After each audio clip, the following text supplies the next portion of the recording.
लियो dear students, प्यारे बच्चों, जैसा कि आपकी एग्जामिनेशन चल रही है, आपका इंग्लिश का पेपर 5 अप्रैल यानी कि सोमवार को, मंडे को होना है। मैं आपके समक्ष प्रस्तुत हुआ हूँ Haryana board of school education Bhiwani द्वारा लिया गया 2019 का सॉल्व क्वेश्चन पेपर। आप ध्यान से और पूरा इस वीडियो को देखोगे और 20-30 नंबर का आपका फायदा हो सकता है। ध्यान से देखिए, इस बार जो पेपर लिया जाएगा उसका ड्यूरेशन 2.5 घंटे होगा। यहाँ 3 आवर्स है, तो मैं यहाँ मार्क कर देता हूँ 2 and 30, 2.5 an hour, 30 मिनट्स, 2 घंटे 30 मिनट। और इसके साथ साथ आपके 40 मल्टीपल चॉइस क्वेश्चन होंगे। पेपर डिजाइन का मैंने वीडियो ऑलरेडी आपके समक्ष प्रस्तुत किया हुआ है। उसके लिंक का मैं उस वीडियो का लिंक इस वीडियो के डिस्क्रिप्शन में डाल दूंगा। आप स्टाइल वहां से देख सकते हो। तो आइए देखते हैं पेपर कैसा आएगा। इसमें एमसीक्यूज नहीं होंगे, मैं लेकिन आइडिया आपको जरूर बतलाऊंगा। तो देखिए, सबसे पहले जनरल इंस्ट्रक्शंस, जो सामान्य निर्देश हैं वो देखिए। This question paper is divided into 4 section, A, B, C and D। यह क्वेश्चन पेपर 4 भागों में विभाजित है, A, B, C और D। All the questions are compulsory, सभी प्रश्न आवश्यक हैं। Attempt all parts of a question together, एक क्वेश्चन के एक साथ सभी पार्ट आपको अटेम्प्ट करने हैं, जवाब देना है सवालों का। Stick to the word limit wherever prescribed, जहाँ भी शब्दों की लिमिट की बात है आपको स्टिक करना है। और एक बात और ध्यान रखिए, इस वीडियो में डिलीटेड सिलेबाई को डिस्कस नहीं किया जाएगा। आपका 30% सिलेबाई डिलीट है, उसको रिमूव करते हुए हम 70% जो सिलेबाई है उसको ही डिस्कस करेंगे। आइए तो शुरुआत करते हैं इस वीडियो में। सेक्शन ए से रीडिंग। रीडिंग में क्या है? Unseen reading comprehension passage. Unseen reading comprehension passage आएगा। मैं आपको इस पैसेज का ट्रांसलेशन बतला रहा हूं, ध्यान से इसको सुनिए और वीडियो को पूरा देखिए। Read the passage given below and answer the questions that follow. नीचे दिए गए प्रश्नों के जवाब। कौन से जवाब? इस पैसेज को, नीचे दिए गए पैसेज को ध्यान से पढ़िए और उनके नीचे जो क्वेश्चंस दिए हैं, प्रश्न दिए हैं, उनके उत्तर दीजिए। तो आइए सबसे पहले पैसेज को पढ़ते हैं, उसके बाद मैं मार्क भी करूंगा इनके answer. The elephant, the largest living land animal on earth, has interested man from time immemorial. हाथी इस धरती पर सबसे विशालकाय जानवर है। प्राचीन काल से मनुष्य के लिए रुचि का विषय बना हुआ है। Its immense size, strength and intelligence had played a very important role in the economy, culture and religion of the country where it is found. देश की आर्थिकी, इकोनॉमी, आर्थिकी, अर्थशास्त्र, कल्चर, संस्कृति और रिलीजन, धर्म, जहां भी ये हाथी पाया जाता है, अपने विशालकाय आकार, अपनी ताकत, स्ट्रेंथ, ताकत, बल एंड इंटेलिजेंस, अपनी होशियारी से भारत की संस्कृति, आर्थिकी, धर्म में महत्वपूर्ण भूमिका निभाता आया है। Over the past 40 million years, more than 600 species of elephants have roamed the earth. 40 million year से भी ऊपर पृथ्वी पर हाथियों की 600 से भी अधिक प्रजातियां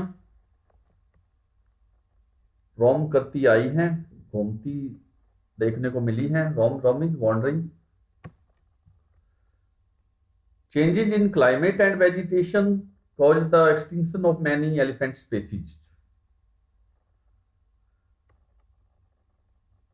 जलवायु परिवर्तन, वनस्पति में परिवर्तन ने बहुत सी हाथियों की प्रजातियों को, स्पेसीज क्या है? प्रजातियां। बहुत सी हाथियों की प्रजातियों को एक्सटिंक्ट किया है, मतलब उनके लुप्त होने का कारण बनी है। The growth of human civilisation also added to their suffering. Human civilisation, मानव सभ्यता की वृद्धि, ग्रोथ क्या है? वृद्धि, ने भी उनके कष्ट को बढ़ाने में भूमिका अदा की है। Today only 2 species are alive, the African elephant and the Asian elephant. आज केवल 2 प्रजातियां ही जीवित हैं, एक तो अफ्रीकन एलिफेंट और दूसरा Asian elephant. They not only inhabit different geographical regions but also have distinct physical characteristics। वो न केवल अलग अलग भौगोलिक क्षेत्र में निवास करते हैं बल्कि भौतिक विशेषताओं को भी रखे हुए हैं। डिस्टिंक्ट मतलब भिन्न तरह की। फिजिकल कैरेक्टरिस्टिक्स क्या है? विशेषताएं, भौतिक विशेषताएं। Asian elephants are smaller size than the African elephants. Asian elephants African elephants से आकार में छोटे हैं। They are more easily tamed than their larger and wilder African counterparts. अपने अफ्रीकन काउंटी पार्ट्स मीन्स अपने साथियों से ये आकार में, अपने साइज में और अपने लार्जर और वाइल्डर अफ्रीकन काउंटी पार्ट्स से, बड़े बड़े और जंगली अफ्रीकन साथियों से अधिक आसानी से पाले जाते हैं। टेम्ड मीन्स डोमेस्टिकेट करना, रखा जाना, देख रेख करना, पालन पोषण करना। In fact humans have used the docile Asian elephants for over 5,000 years as beasts of burden in warfare and in ceremonial activities। वास्तव में मनुष्य 5,000 वर्षों से भी अधिक एक बर्डन के बिस्ट के रूप में, मतलब बोझा ढोने वाले जानवरों के रूप में, युद्ध में, वारफेयर, लड़ाई में, एंड इन सर्मोनियल एक्टिविटीज और किन्हीं समारोह में, किन्हीं क्रियाकलापों में। इन एशियंट डोसाइल में सबमिसिव, इन समर्पित एशियन एलिफेंट्स का प्रयोग करते आए हैं। कौन करते आए हैं? ह्यूमंस। तो हमने इसका ट्रांसलेशन कर लिया है। आइए इसके क्वेश्चंस डिस्कस कर लेते हैं और उनके answer. What qualities of an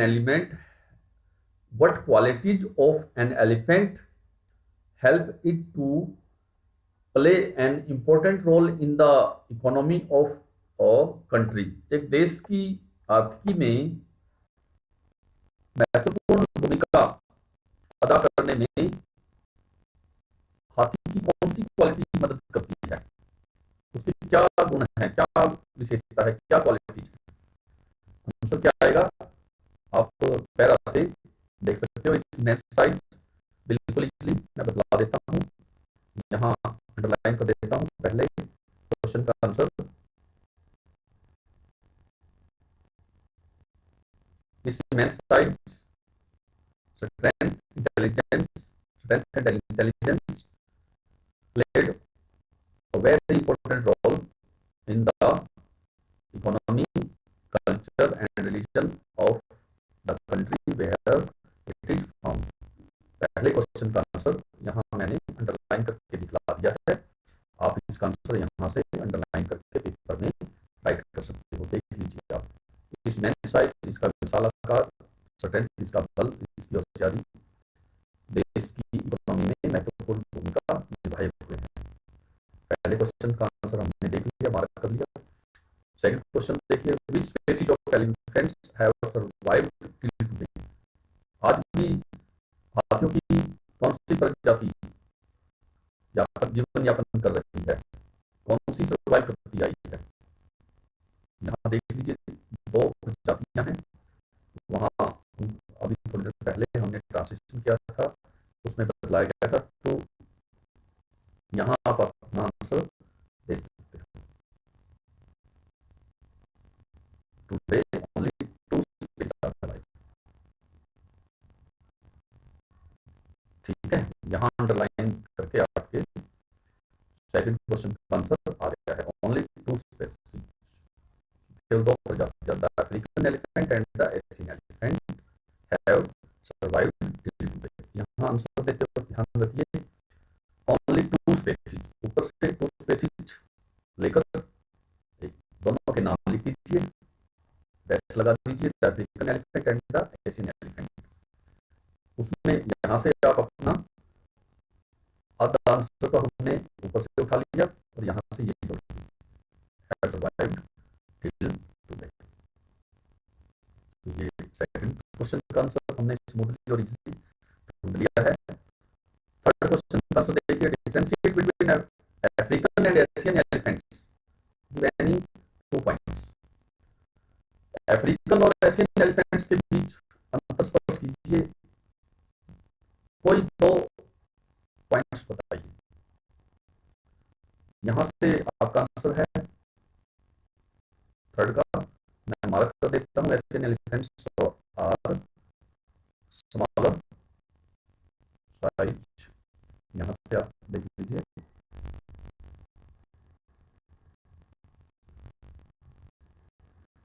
तो मैंने अंडरलाइन कर दिया है, आप समझ लें, यहाँ से अंडरलाइन किए हुए से अपना आंसर दे सकते हो। देखिए, Asian elephants are smaller in size than Asian African elephants. African elephants के आकार में एशियन एलिफेंट्स छोटे होते हैं। Asian elephants are easily tamed than their African counterparts. अपने अफ्रीकन साथियों की अपेक्षा उन्हें आसानी से पाला जाता है, डोमेस्टिकेट किया जाता है। नेक्स्ट देखिए, mention any 2 usages of elephants. Elephants के 2 प्रयोग मेंशन कीजिए, 2 प्रयोग। यहाँ लास्ट में आपके फोर्थ क्वेश्चन का आंसर आ गया। 2 यूजेज किसमें है, लड़ाई में हम यूज करते हैं उनको, पुराने समय में राजा महाराजा, राजा और महाराजा युगों में और सर्मोनियल एक्टिविटी में इनका यूज करते थे। तो देखिए, एलिफेंट्स आ रही है, यहाँ से आंसर उठाइए, एलिफेंट्स यहाँ से ले लीजिए। एलिफेंट्स क्या है, प्लूरल, प्लूरल है, बहुवचन है, तो इसलिए इसके साथ आर का प्रयोग होगा। यहाँ आर लगा के used in warfare and in ceremonial activities. फिर देखिए last question, which word from the passage means domesticated. किस शब्द का अर्थ डोमेस्टिकेटेड है, पैसेज में से वो ढूंढिए, फाइंड आउट कीजिए किसका है। यहाँ मैंने अभी बतलाया था टेम्ड, टेम्ड वर्ड आया था, उसका मीनिंग क्या है, डोमेस्टिकेटेड।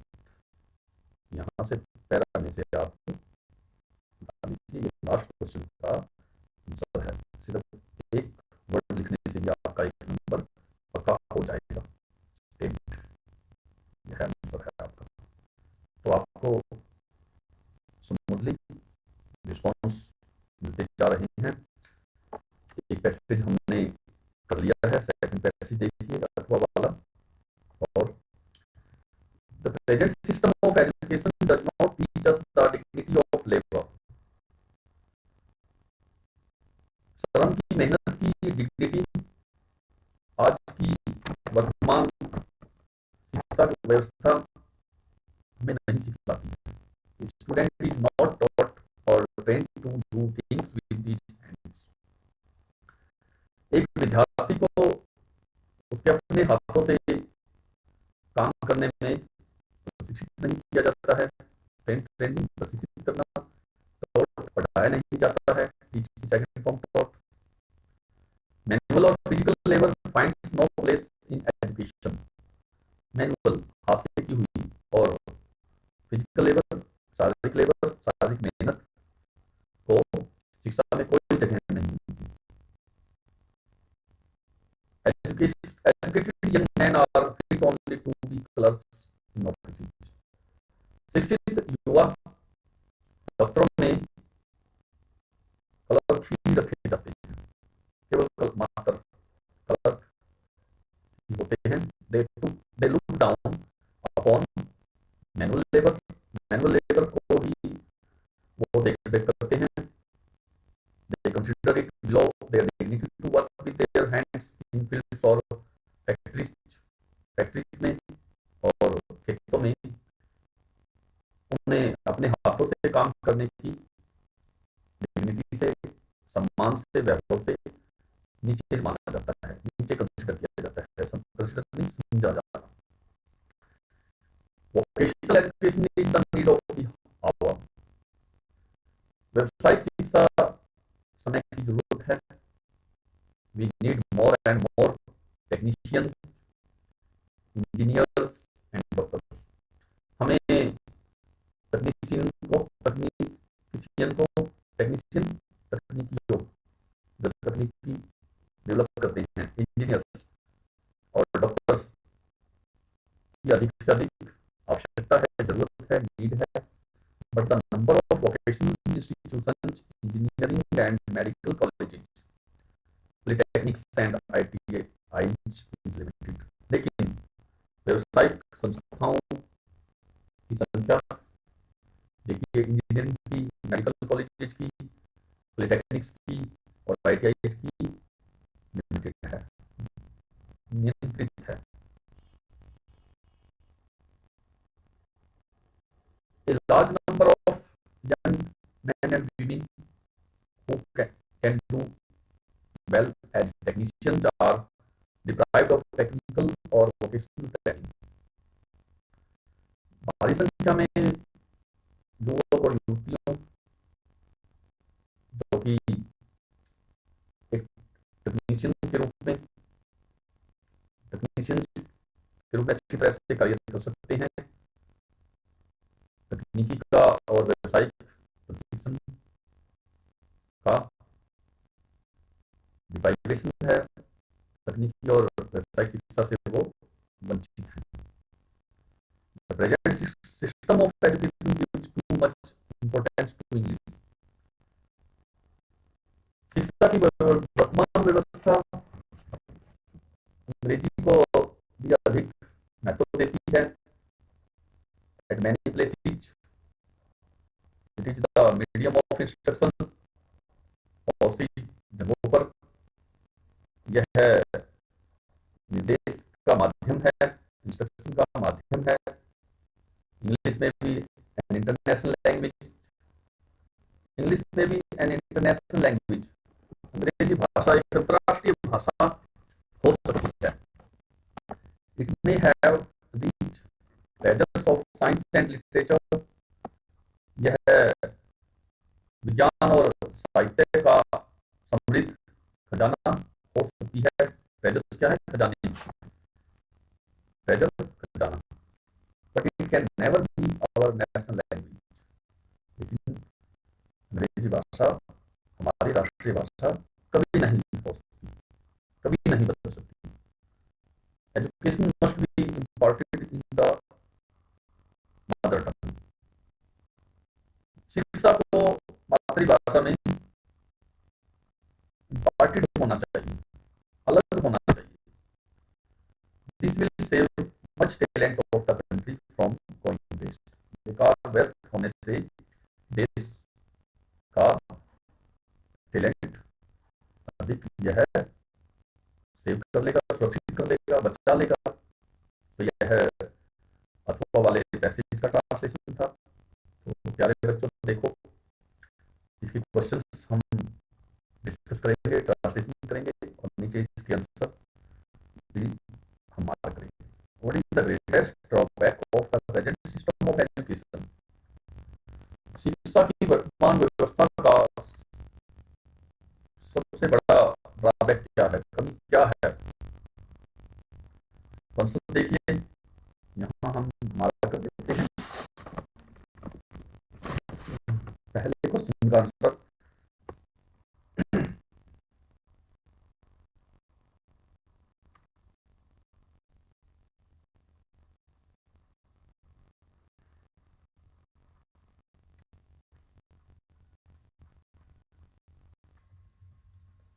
तो पहले क्वेश्चन का आंसर मैं यहाँ मार्क कर रहा हूँ, the present system of education does not teach us the dignity of labour. ये मैंने मार्क कर दिया है। इस क्वेश्चन का आंसर देखिए यहाँ, the present system of education does not teach us the dignity of labour.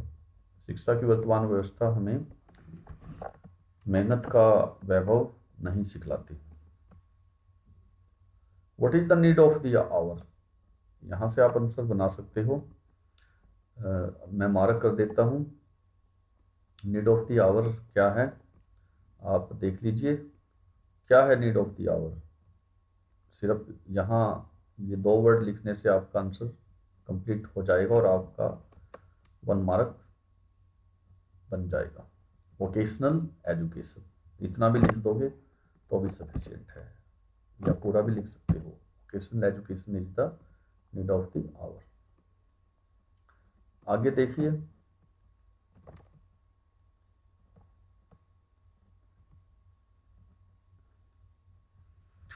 What is vocational education? Vocational education क्या है, यहाँ आप देख सकते हो, क्योंकि हमने अभी ट्रांसलेशन किया था उससे हमें क्या पता चल रहा है।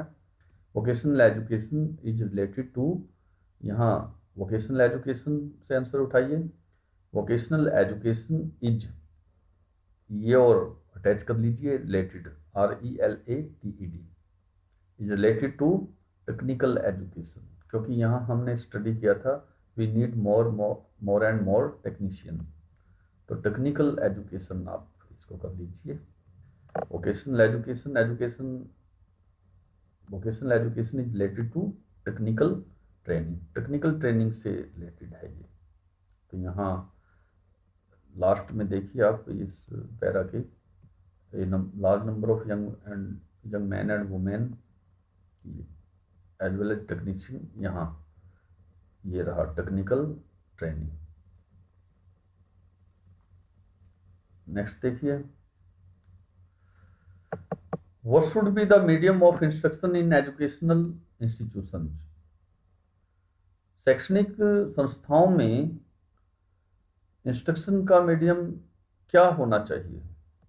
इसका आंसर अभी हमने डिस्कस किया था, मातृभाषा, मदर टंग।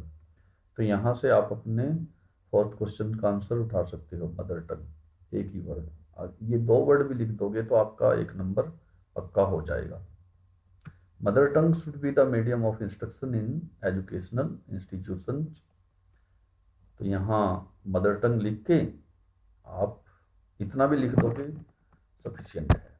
और जो इंटेलिजेंट बच्चे हैं, जो और बेटर करना चाहते हैं, वो वर्ड को छोड़ के यहाँ से सारा क्वेश्चन जोड़ सकते हैं। नेक्स्ट देखिए, find a word from the passage which means to give. Passage से एक शब्द ढूंढिए जिसका अर्थ टू गिव है। टू गिव किस, अभी पैसेज हमने पढ़ा था, इम्पार्ट वर्ड आया था, उसका मीनिंग क्या है? To give. यहाँ आप मार्क कर लीजिए पढ़ते वक्त, इम्पार्ट, ये रहा इम्पार्ट, ईडी काट दीजिए और इम्पार्ट तक यहाँ लिख दोगे तो आपका 1 नंबर पक्का बन जाएगा, इम्पार्ट। नेक्स्ट देखिए, सेक्शन बी पर आ जाइए, writing. Section B, writing. Writing में क्या है? सेक्शन ए क्या था, अभी हमने देखा था सेक्शन ए,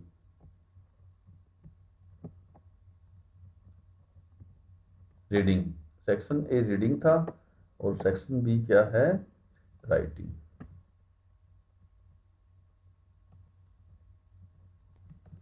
सेक्शन बी राइटिंग। राइटिंग में देखिए पार्ट ए में attempt any one of the following, नीचे दिए गए में से एक को अटेम्प्ट कीजिए। Your Amrit Amrita staying at 149 circular road Panipat. लड़के तो अमृत बनेंगे और लड़कियां अमृता। जो बॉयज हैं वो अमृत राइट करेंगे और गर्ल्स अमृता। जगह क्या है, 149 सर्कुलर रोड पर रह रही हैं ये अमृत और अमृता। कहाँ है, ये है पानीपत में। Write an application to the principal DAV senior secondary school Panipat in response to an advertisement for the post of a computer teacher in that school. प्रधानाचार्य को, प्रिंसिपल को एक पत्र लिखिए। प्रधानाचार्य कहाँ के हैं, principal DAV senior secondary school के। उस स्कूल में एक कंप्यूटर टीचर की पोस्ट के लिए विज्ञापन के रिस्पॉन्स में आपको प्रिंसिपल को प्रार्थना पत्र लिखना, एप्लीकेशन लिखनी है। सबसे पहले मैं आपको सैल्यूटेशन में बतलाऊंगा। सबसे पहले एड्रेस करना है आपको, एड्रेस लिखना है। एड्रेस में यहाँ से मैं अंडरलाइन कर रहा हूँ, यहाँ से देखिए 149 सर्कुलर रोड पानीपत। यहाँ आप लिख दीजिए फर्स्ट लाइन में 149 सर्कुलर रोड, नीचे लिख दीजिए पानीपत और फुल स्टॉप लगा दीजिए। फिर डेट लिखिए, यहाँ मान लो आपका पेपर हो रहा है 5 अप्रैल, यहाँ अप्रैल लिखिए। यहाँ आप राइट करोगे मार्च की बजाय अप्रैल।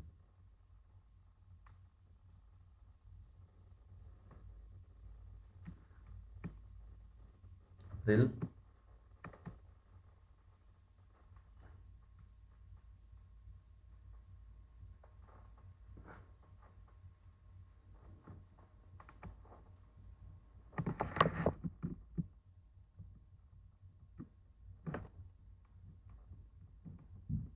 APRIL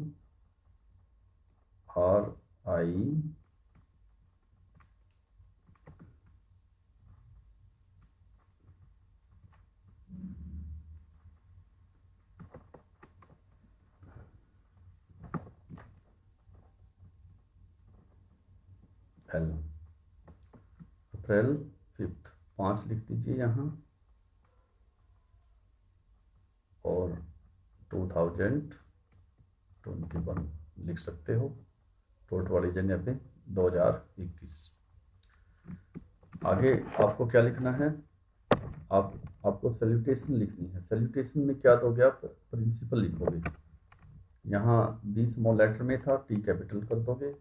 द प्रिंसिपल, कॉमा वगैरह लगाने की जरूरत नहीं है। नीचे DAV सीनियर सेकेंडरी स्कूल लिख दोगे और सबसे लास्ट में पानीपत। यहाँ से आप उठा सकते हो सैल्यूटेशन में the principal.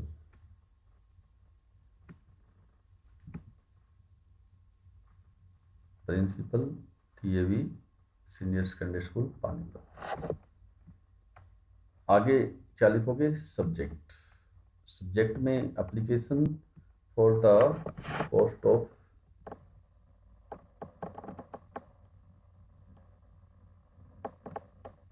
application for the post of computer teacher।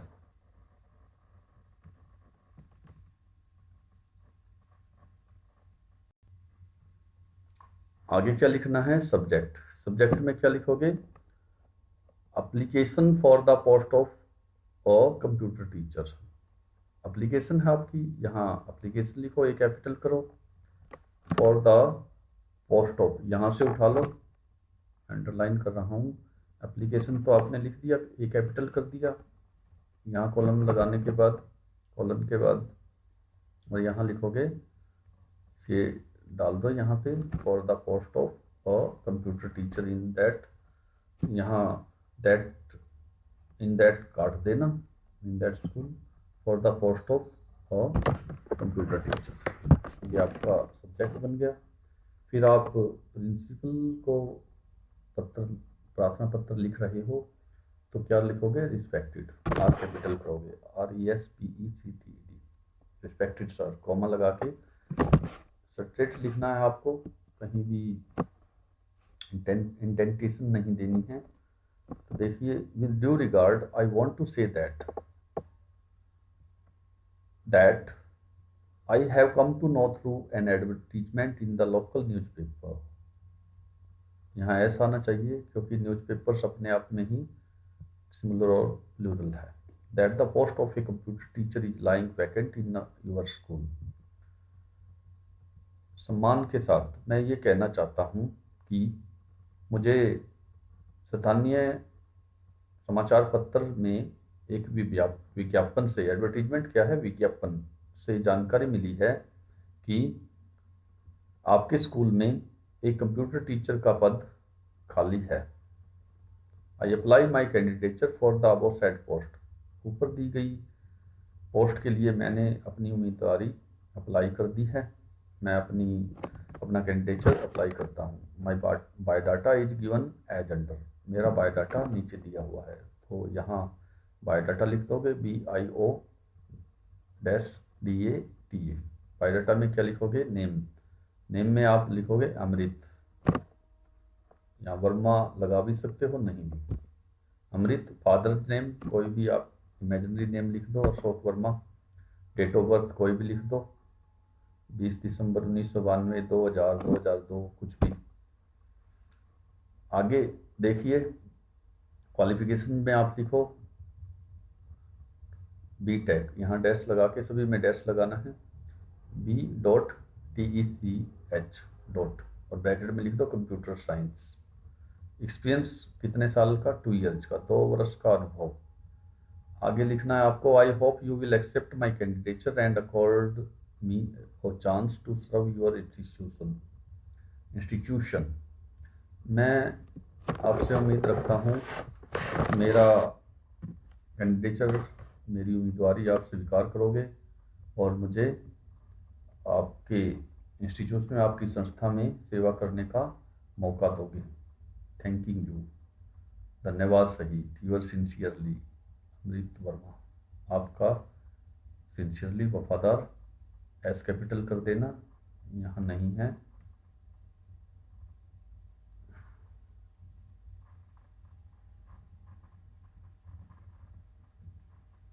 SINCERELY, अमृत वर्मा।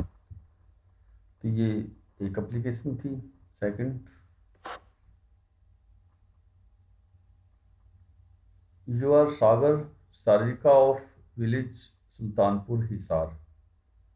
आप सागर और सारिका हैं, सुल्तानपुर गांव के, हिसार डिस्ट्रिक्ट से। लड़के सागर बनेंगे और लड़कियां Sarika. Write a letter to messrs ABC cooler Hisar complaining about a desert cooler you brought from them 3 months ago. आपने 3 महीने पहले डेजर्ट कूलर खरीदा था, उस बारे में शिकायत करते हुए मैसेज ABC कूलर को एक पत्र लिखना है।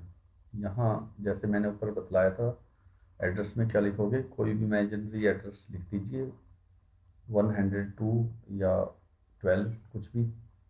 यहाँ से सुल्तानपुर उठाइए, यहाँ राइट कीजिए, नेक्स्ट हिसार लिखिए, डॉट लगाइए, फुल स्टॉप या डॉट। जुलाई, यहाँ आप कोई भी इमेजिनरी डेट दे सकते हो, अप्रैल भी दे सकते हो। ऊपर से आप अंडरलाइन करो मैसेज ABC कूलर्स, वहाँ से आपने ABC कूलर्स जो मार्क किया था यहाँ राइट कर दीजिए, M/S ABC कूलर्स, नीचे लिख दीजिए हिसार। फिर आप लीजिए सब्जेक्ट, जैसे कि ऊपर एप्लीकेशन में आपने लिया था। सब्जेक्ट के बाद कॉलन लगाइए, जैसे इंट्यूशन मार्क्स को भी आपको फॉलो करना है। लिखिए कंप्लेन, यहाँ कंप्लेनिंग है, आईएनजी काट के टी लगा दीजिए, कंप्लेंट अबाउट डेजर्ट कूलर। आगे देखिए, यहाँ सर कॉमा लगा के I want to say that, मैं ये कहना चाहता हूँ कि आई हैव बॉट और desert cooler from your shop vide cash memo number 986 dated May 5th। मैंने आपकी दुकान से कैश मेमो नंबर यहाँ लिख दीजिए, कितनी डेट को, 5 मई को खरीदा हुआ है। I regret to inform you that, मुझे आपको ये सूचित करते हुए खेद होता है कि the cooler is not working properly, cooler सही ढंग से काम नहीं कर रहा। It's fans creates a lot of noise, इसका पंखा बहुत आवाज़ पैदा करता है। And it stops working at regular intervals, और यह नियमित तौर पे थोड़े थोड़े अंतराल पे रुक जाता है। I have registered my complaint through customer care service but no action has been taken yet, मैंने अपनी कंप्लेन कस्टमर केयर सर्विस पे दर्ज करवा दी है, लेकिन कोई भी एक्शन अभी तक नहीं लिया गया है। यहाँ देखिए आपने आई के साथ हैव, आई रिग्रेट, यहाँ प्रेजेंट डेफिनिट टेंस, यहाँ हैव प्लस वर्ब की थर्ड फॉर्म, यह प्रेजेंट परफेक्ट टेंस है। तो इसी तरह से आपको याद करना है। I request you to look into the matter, मैं इस विषय पर आपका ध्यान केंद्रित करने का आग्रह करता हूँ। And do the needful at the earliest, जरूरतमंद को जल्दी ही जवाब दीजिए, कार्य कीजिए। थैंकिंग यू, धन्यवाद सहित, यूर सिंसियरली सागर। गर्ल्स क्या लिखेंगे, सारिका। तो यह हमारे लेटर्स और एप्लीकेशन में से हमने ट्रांसलेशन कर ली है। आगे आ जाइए, attempt any one of the following, नीचे दिए गए में से ध्यान से देखिए, कोई एक टॉपिक कीजिए। यहाँ इंटरव्यू है, देखिए कैसे 5 मार्क्स का आएगा ये। Ritesh calls up Rajat to make a plan for the weekend, सप्ताह के लिए एक योजना बनाने के लिए रितेश रजत को कॉल करता है। Complete the dialogue between Ritesh and Rajat by filling up in the gaps, नीचे दिए गए गैप्स को, खाली स्थान को भरते हुए रजत और रितेश के बीच के डायलॉग पूरे कीजिए। डायलॉग है, रितेश ABCDE, यहाँ तक आपको कंप्लीट करना है। ए में देखिए ब्लैंक में, this weekend, Rajat I don't have any special plan. B Ritesh how do you like the idea blank the zoo, Rajat that sounds good but I blank my parents permission. देखिए Ritesh I will come to your house this evening and request your parents, Ritesh blank in the evening। तो यहाँ बातचीत कैसे करनी है, call आती है, देखिए रितेश कहता है, सबसे पहले रितेश यहाँ आंसर में what is your plan this weekend, what is your plan, आप तुम्हारी क्या योजना है इस सप्ताह। I don't have any special plan, मेरा कोई खास प्लान नहीं है। Ritesh how do you like the idea, यहाँ से भर दीजिए, idea of visiting the zoo, जू चिड़ियाघर में विजिट करने का आइडिया कैसा लगता है तुम्हें। रजत दैट साउंड्स गुड, वह आवाज़ अच्छी है, but I have to take, यहाँ भरना है आपको सी में, I have to take my parents permission, मुझे अपने मम्मी पापा की अनुमति लेनी पड़ेगी। रितेश डी में देखिए, I will come to your house this evening and request your parents. मैं इस शाम को तुम्हारे घर आऊँगा और तुम्हारे मम्मी पापा से आग्रह करूँगा। यहाँ पेरेंट्स में क्या है, डी में देखिए, रिक्वेस्ट योर पेरेंट्स परमिशन, आज्ञा, आज्ञा भर दोगे, परमिशन भर दोगे। Ritesh P, will they be at home in the evening, क्या वो शाम को घर मिलेंगे। रजत, यस, हाँ, they will be at home, वो घर पर ही मिलेंगे। Ritesh, then I will surely come, तो मैं पक्का आऊँगा। ये डायलॉग थे जो ब्लैंक में पूरे करने थे। नेक्स्ट देखिए, you are Asima, head girl of GSSS Palampur. GSSS Palampur की मुख्य लड़की हो आप, आपका नाम आसिमा है। The arts club of your school is going to organise a poster making contest on the topic Swachh Bharat. आपके स्कूल का आर्ट्स क्लब स्वच्छ भारत विषय पर पोस्टर मेकिंग प्रतिस्पर्धा ऑर्गेनाइज करने जा रहा है। Draft A notice for the school notice board inviting the name of the students. विद्यार्थियों के नाम आमंत्रित करने के लिए स्कूल नोटिस बोर्ड पर एक नोटिस ड्राफ्ट कीजिए। Also invent all necessary detail, सभी आवश्यक डिटेल भी इन्वेंट कीजिए। तो आप यहाँ से रिपोर्ट कैसे तैयार करोगे देख लीजिए। सबसे पहले राइट कीजिए आप यहाँ अंडरलाइन कर लीजिए, मैं मार्क कर देता हूँ जो जो अंडरलाइन करना है कैपिटल में। GSSS पालमपुर, सबसे पहले आप यह कैपिटल में लिखोगे GSSS पालमपुर। अपने आंसर शीट पे आप कैपिटल में लिखोगे सभी लेटर्स, GSSS पालमपुर। फिर आपको करना क्या है, ये क्या है नोटिस, इसके नीचे आप बिल्कुल सेंटर में, केंद्र में, बीच में नोटिस भी कैपिटल में लिखोगे, NOTICE, याद रखिए ये अच्छी तरह से। उसके बाद क्या है, कंटेस्ट क्या है, टॉपिक क्या है आपका, यहाँ पोस्टर मेकिंग है, यहाँ अंडरलाइन कर दीजिए poster making contest on, poster making contest किसके ऊपर, स्वच्छ भारत। यहाँ आप कैपिटल में फिर लिखोगे पोस्टर मेकिंग कंटेस्ट ऑन स्वच्छ भारत। जो क्वेश्चन दिया है इसी में से आपको ड्राफ्टिंग करनी है, वहाँ से ड्राफ्ट करके आप कैपिटल में राइट कर सकते हो। आगे डेट दे दीजिए, अप्रैल दे दीजिए पेपर में, अप्रैल 5, और यहाँ डॉट डॉट दिया है, यहाँ 2021 राइट कर सकते हो। अब यहाँ से ड्राफ्ट करके आप राइट कर सकते हो। देखिए यहाँ से आपको एज इट इज उठाना है। The art club of your school is going to organise a poster making contest on the topic Swachh Bharat, ठीक है। ऑन द ओकेजन ऑफ, ये अपनी तरफ से ऐड कर दीजिए, या इतना भी लिख दोगे तो भी सफिशिएंट होगा।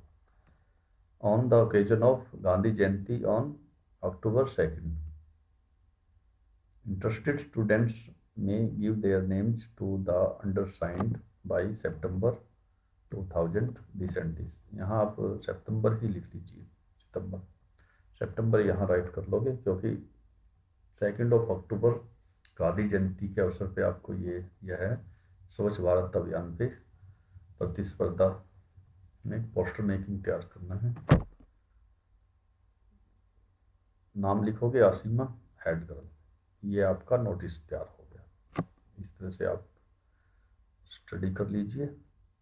नेक्स्ट आ जाइए सेक्शन C, ग्रामर। ग्रामर पे टॉपिक देखिए, attempt any two from each सब पार्ट। प्रत्येक नीचे दिए हुए सब पार्ट में से कोई 2 कीजिए। ए में 3 दिए हैं नीचे, कोई 2 करने हैं। Fill in the blanks with correct form of verb given in bracket। यहाँ देखिए वी ब्लैंक और terrifying news last night. Last night जहाँ भी आए लास्ट वर्ड या यस्टरडे वहाँ वर्ब की सेकंड फॉर्म यूज कीजिए। मीन्स यहाँ पे क्या लिखोगे, यहाँ हियर आया है, इसके बाद जस्ट आपको डी लगाना है।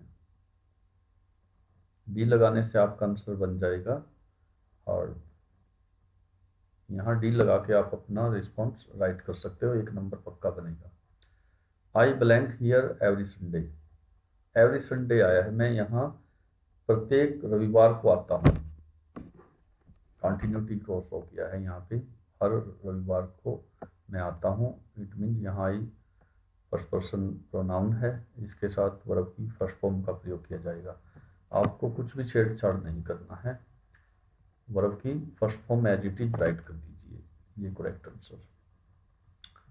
नवीन blank nutritious food since morning, since और फॉर का प्रयोग परफेक्ट कॉन्टिन्यूस टेंस में किया जाता है।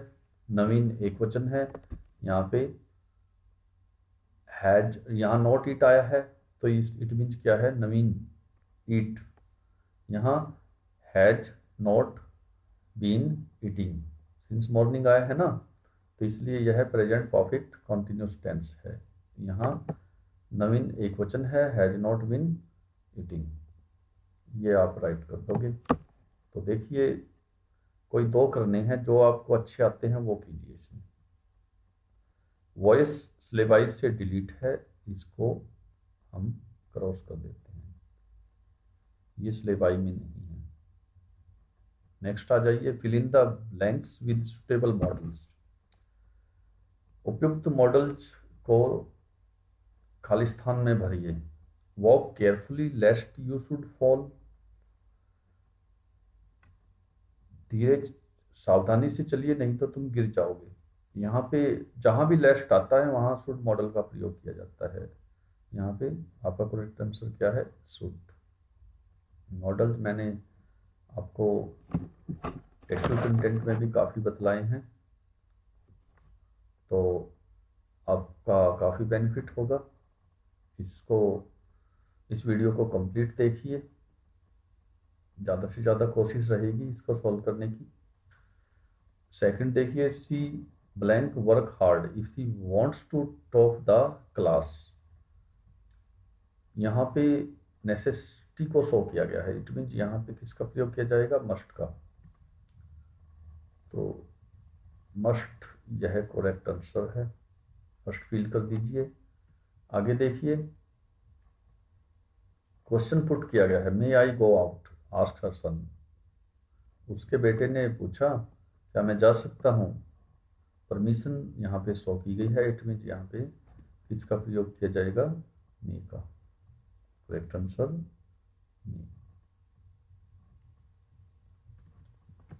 नेक्स्ट देखिए, आर्टिकल्स में fill in the blanks with suitable articles wherever necessary, जहां भी जरूरत हो सुटेबल आर्टिकल फिल कीजिए। We should brush our teeth 2 times blank day, हमें दिन में 2 बार अपने दांतों को ब्रश करना चाहिए। यहाँ पे आर्टिकल का प्रयोग है किया जाएगा, ए एन और डी, या जीरो आर्टिकल भी हो सकता है। तो यहाँ पे डे आया है, डे डी क्या है, कॉन्सोनेंट, यहाँ कौन से आर्टिकल का प्रयोग करोगे, ए का, यह है a. Kalidas is the Shakespeare of India, तो यहाँ कॉमन नाउन यूज किया गया है, कालिदास रिप्रेजेंट करता है शेक्सपियर को, तो इसलिए रिप्रेजेंटेशन के तौर पे the article. Tea grows in India, यहाँ पे जीरो आर्टिकल होगा, कोई भी आर्टिकल यूज नहीं किया जाएगा, no article. Tea grows in India, the या ए कुछ भी नहीं लगेगा, यहाँ पे क्रॉस, नो आर्टिकल आप कर सकते हो या क्रॉस भी लगा सकते हो। नेक्स्ट देखिए, fill in the blanks with preposition, preposition syllabi से डिलीट है, यहाँ क्रॉस लगा दीजिए। आगे आ जाइए, कंजक्शन।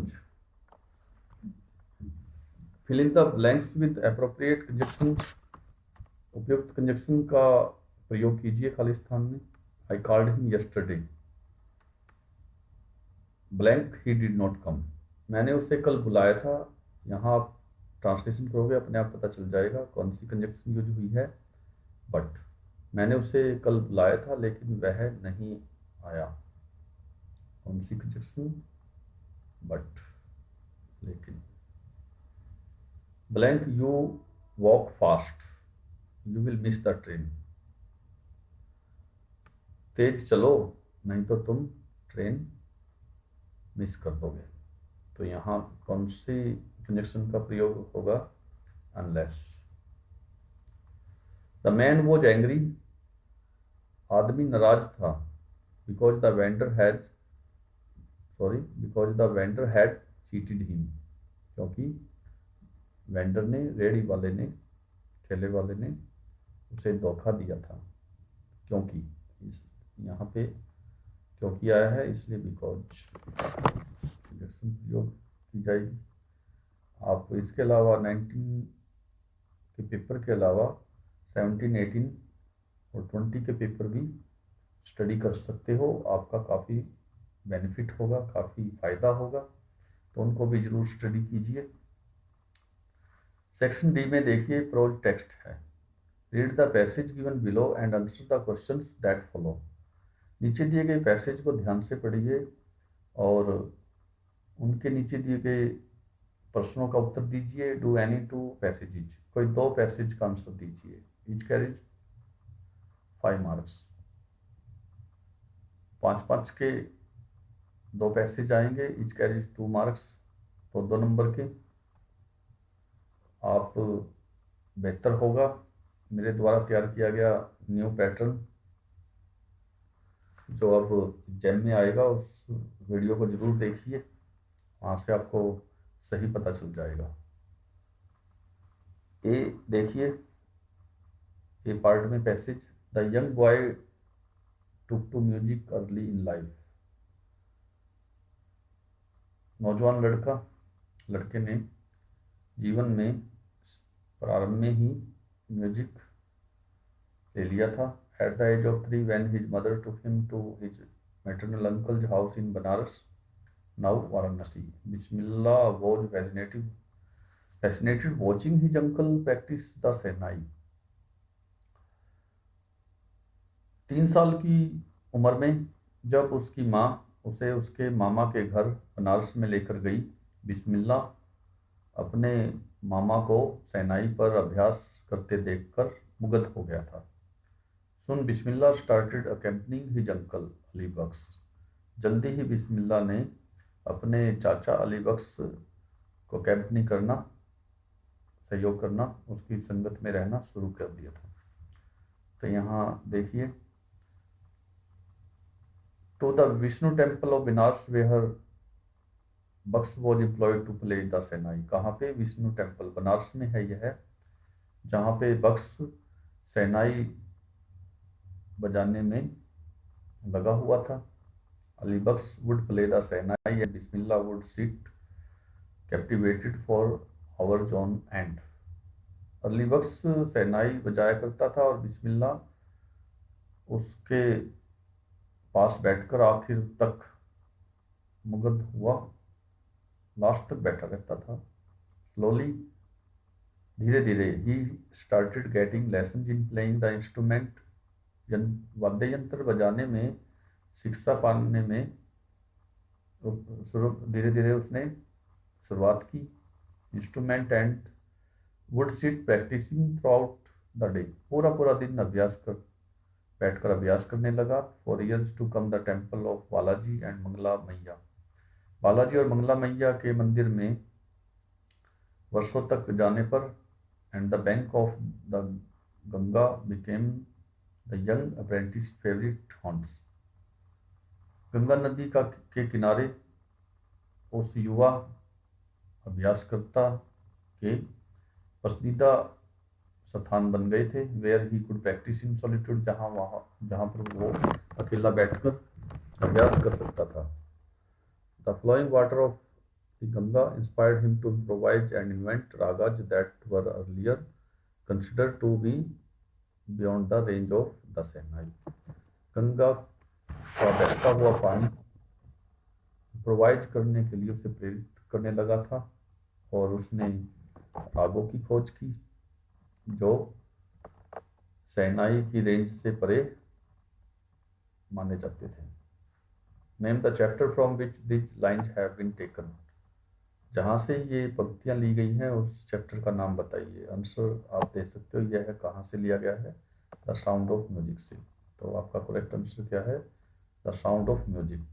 इस पैरा को करने से आपको एमसीक्यूज भी काफ़ी देखने को मिलेंगे, मदद कर सकते हैं मल्टीपल चॉइस क्वेश्चन में ये para.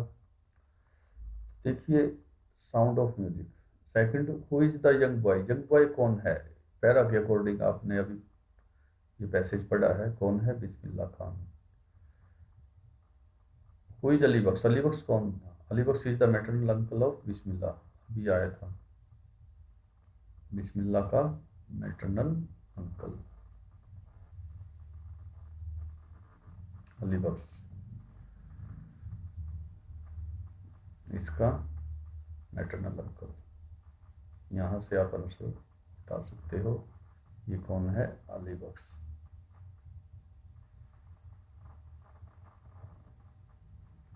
Where was Ali Bakhsh employed to play the shehnai. Shehnai बजाने के लिए कहाँ एम्प्लॉय था अली बख्श?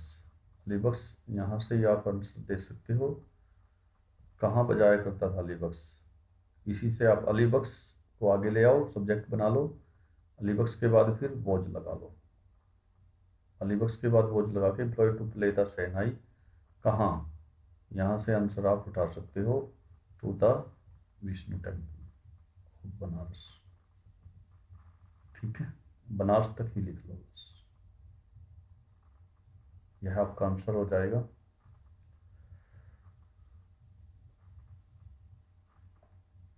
Pick out a word from the passage which means enchanted. Enchanted का मीनिंग क्या है? फैसिनेटेड पैरे में आप यहाँ देख सकते हो एन्चांटेड का मीनिंग पैरा के अकॉर्डिंग क्या है, फैसिनेटेड। अभी वर्ड आया था फैसिनेटेड।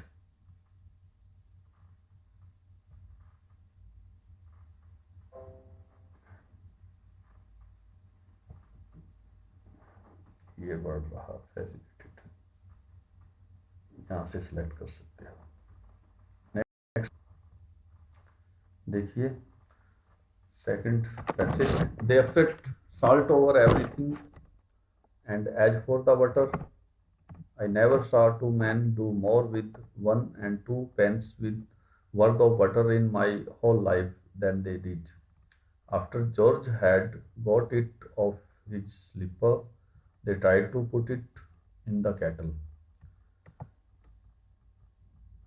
प्रत्येक चीज पर साल्ट उन्हें अपसेट कर देता है, और बटर के लिए भी।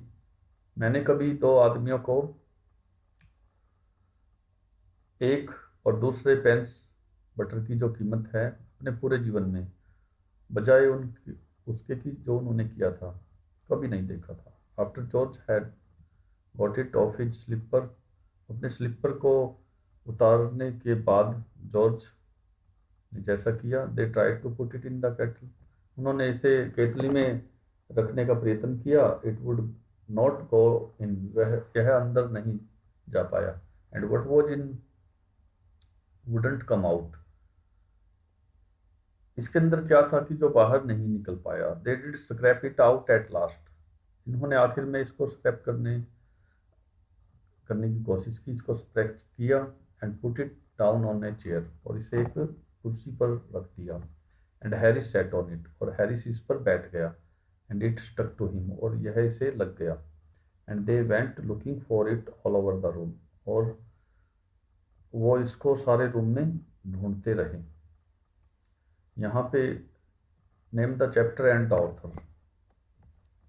मैंने अक्सर देखा है बच्चे ऑक्सिलरी का प्रयोग नहीं करते, यहाँ से आप देख लीजिए नेम ऑफ द चैप्टर, यहाँ नेम के बाद ऑफ लगाइए और उसके बाद नेम ऑफ द चैप्टर, फिर इज लगाइए।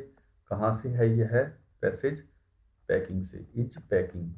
एंड ऑथर की जगह है आप यहाँ पे लिखिए इट्स, दी की जगह इट्स ऑथर इज, ऑथर का नाम लिख दीजिए जयराम के जयराम। नेक्स्ट देखिए, who does I refer to in the passage. Passage में आई किसको रेफर करता है? आई के बाद इज लगाइए। I is the narrator. आई कौन है? नरेटर, जैरोम के जैरोम, ये नरेटर है, यही ऑथर है। दो क्वेश्चन के आंसर हमें मिल गए। Who are the other two man in the passage. Passage में तो दूसरे व्यक्ति कौन है? एक जॉर्ज है, दूसरा हैरिस। पैकिंग चैप्टर से है यह passage. What were they looking for all over the room. पूरे रूम में वो क्या देख रही थी? देखो सब्जेक्ट बना लीजिए, इसलिए टी कैपिटल कीजिए, और उसके बाद वर लुकिंग, यूं का यूं, दे वर लुकिंग फॉर बटर। किसको देख रहे थे वो? बटर को। अभी आया था ना, हमने पैसेज में डिस्कस किया था, मक्खन को देख रहे थे। They were looking for butter. बाकी फॉर बटर लिख के सिर्फ butter, looking for butter, only butter लिखने के बाद ऑल ओवर द रूम ये एडजेक्टिव जोड़ दीजिए। Find out a word from the passage which means to remove by scratching. पैसेज से एक शब्द ढूंढिए जिसका अर्थ क्या है? To remove by scratching. एक ही वर्ड है वो, कौन सा? अभी आया था scrap, they did scrap.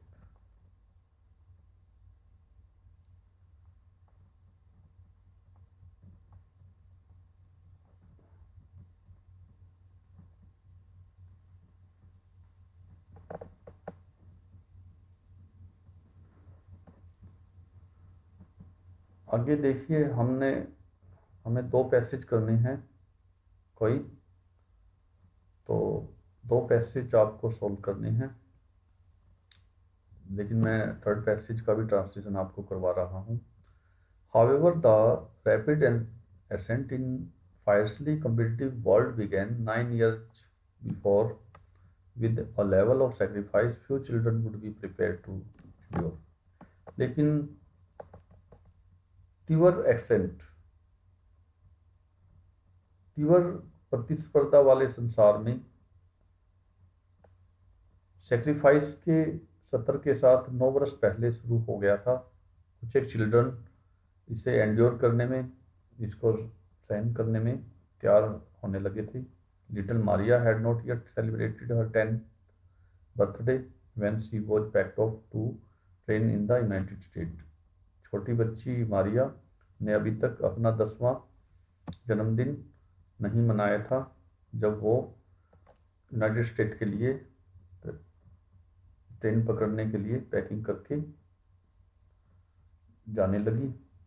That trip to Florida with her father Yuri launched her on the path to success and stardom. Florida के लिए वो यात्रा उसके पिता यूरी के साथ सफलता और स्टारडम के पथ पर जाने के लिए लॉन्च की गई थी। But it also required a heart-wrenching 2 years separation from her mother Yelena. लेकिन यह उसकी मम्मी येलेना से 2 वर्ष के सेपरेशन, 2 वर्ष के अलगाव, 2 वर्ष की जुदाई का हर्ट रेंचिंग भी था। The latter was compelled to stay back in Siberia because of visa restriction. Visa के प्रतिबंध के कारण साइबेरिया में उसे रहने के लिए विवश होना पड़ा था। The 9 years old girl had already learned an important lesson in life. 9 वर्ष की लड़की ने जीवन में एक महत्वपूर्ण पाठ पहले ही सीख लिया था। That tennis excellence would only come at a price. Tennis में जो एक्सीलेंस है, श्रेष्ठता, वो केवल मूल्य से ही आनी थी, उसका मूल्य चुकाना था। Name the chapter from which these lines have been taken. Chapter का नाम बताइए जिससे ये है लाइन ली गई है। कहाँ से है यह? Reach for the top, chapter का नाम। How old was Maria when she was went to United State. जब यूनाइटेड स्टेट गई थी मारिया तो वो कितने वर्ष की थी?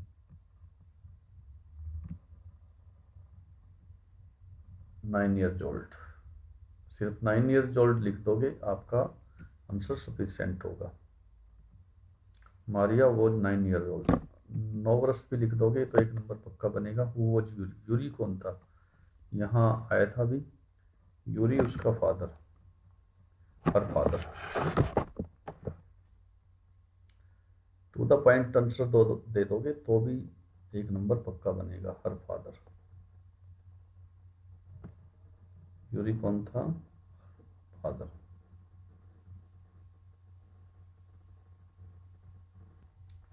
यहाँ देखो यूरी कौन था? Yuri was Maria's father. यहाँ मारियाज फादर भी लिख दोगे तो भी एक अंक पक्का बनेगा। Why was Maria's mother compelled to stay back in Siberia? Maria की मम्मी को साइबेरिया में वापस स्टे करने पर विवश क्यों होना पड़ा? यहाँ आप आंसर सीधा दे सकते हो। मारियाज मदर के बाद वॉज लगा दीजिए, compelled to stay back in Siberia, या डायरेक्ट बिकॉज लगा के भी आप अपना आंसर पूरा कर सकते हो। यहाँ से बिकॉज लगा के भी इतना लिख दोगे तो भी सफिशिएंट होगा, बिकॉज ऑफ वीजा रेस्ट्रिक्शन। लेकिन कंप्लीट लिखोगे काफ़ी अच्छे मार्क्स आएंगे। Give a word from the passage that means parting. Parting का मीनिंग क्या है पैसेज में? सेपरेशन। अभी वर्ड आया था सेपरेशन। पार्टीशन का मीनिंग क्या है? ये आपका आंसर है, सेपरेशन। नेक्स्ट, हमने तीनों पैसेजेस का ट्रांसलेशन कर लिया है। आइए अब question number 5। How does Abdul Kalam describe his 3 close friends.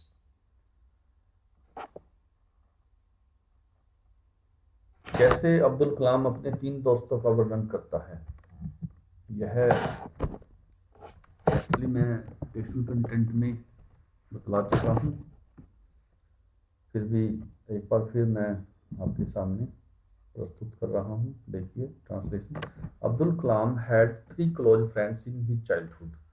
Abdul Kalam के बचपन में 3 घनिष्ठ मित्र थे। देवर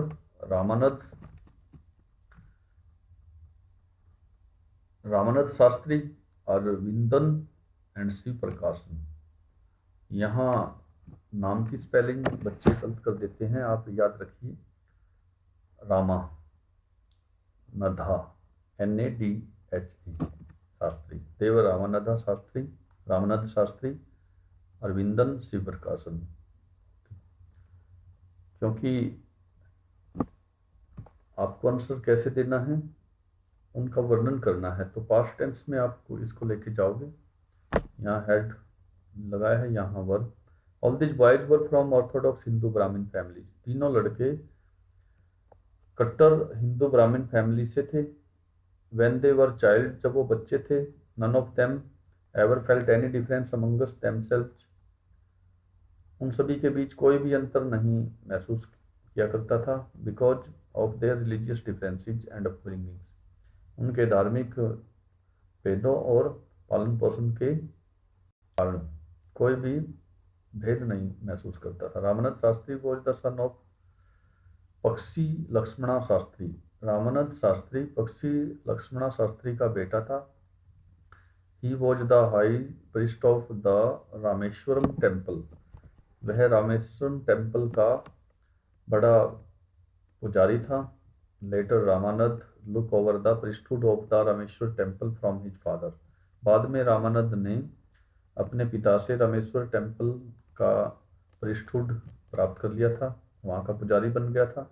Aravindan went into the business of arranging transport for visiting pilgrims. Aravindan जाने वाले जो तीर्थ यात्री थे उनकी यात्रा का, उनके ट्रांसपोर्ट का को अरेंज करने का व्यवसाय करने लगा था।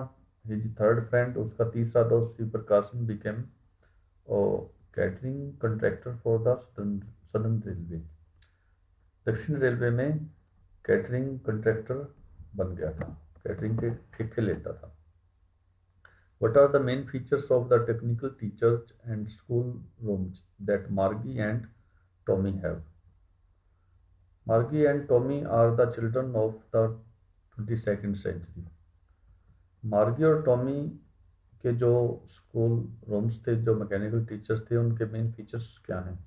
मार्गी and Tommy are the children of the 22nd century. 22वीं सदी के बच्चे हैं मार्गी और टॉमी। मार्गी की स्पेलिंग करेक्ट लिखना पेपर में, टॉमी की भी। They have mechanical teachers in the story. वो कहानी में मैकेनिकल टीचर हैं। They teach them on television screens. वो टेलीविजन स्क्रीन पर उन्हें पढ़ाते हैं। They are mechanical teachers teach them all subjects. उनके मैकेनिकल टीचर्स उन्हें सभी विषय पढ़ाते हैं। They also give them homework, test and calculate their marks immediately. वो उन्हें गृह कार्य देते हैं, गृह कार्य भी देते हैं, टेस्ट भी देते हैं, और उनके नंबर को तुरंत लेते हैं, काउंट कर लेते हैं। The mechanical teacher is adjusted according to the age level of each learner. प्रत्येक सीखने वाला या अधिगमकर्ता की उम्र के स्तर के अनुसार तकनीकी शिक्षक को एडजस्ट किया जाता है। Sometimes it develop some defect. कभी कभी इसमें कुछ कमियां भी विकसित हो जाती हैं। It is set right by the county inspector. इसे काउंटी इंस्पेक्टर के द्वारा ठीक कर दिया जाता है। Who is sort of mechanic, जो एक तरह का मैकेनिक है। He also gives information about the progress of a child in studies. अध्ययन करने में बच्चे की प्रोग्रेस के बारे में वह काउंटी इंस्ट्रक्टर काउंटी इंस्पेक्टर दिशा निर्देश भी देता है, सूचनाएं भी प्रदान करता है। The school rooms of Margie and Tommy are not in special buildings.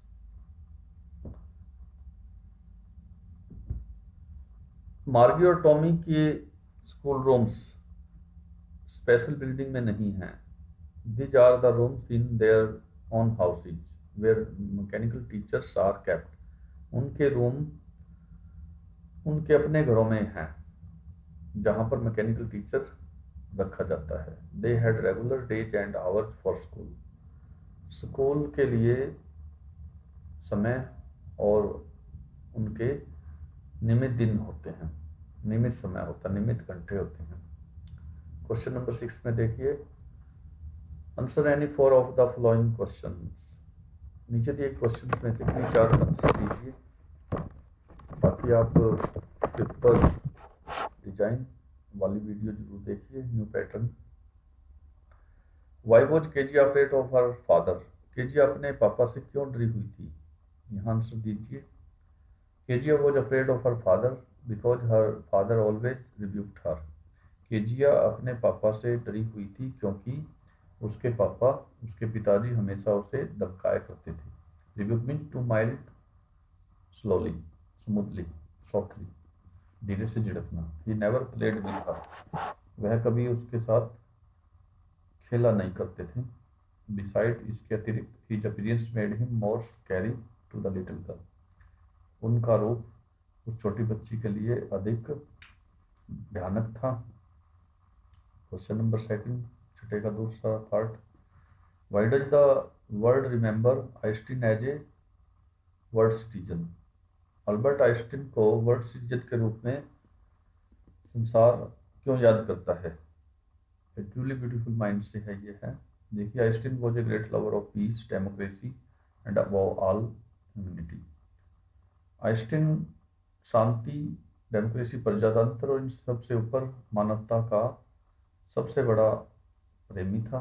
He agitated for the end to the arms build up for maintaining international peace. अंतर्राष्ट्रीय शांति को बनाए रखने के लिए, हथियार बनाने के लिए उसने अंत तक एजिटेट किया, हथियार को एंड करने के लिए कि वो ना बनाए जाएं। This is the reason why people remember him as a world citizen. यही कारण है कि लोग उसे वर्ल्ड सिटीजन के रूप में याद करते हैं। नेक्स्ट देखिए, यह सिलेबस से डिलीट है। उसके बाद आ जाइए, हु वॉज ब्रूनो।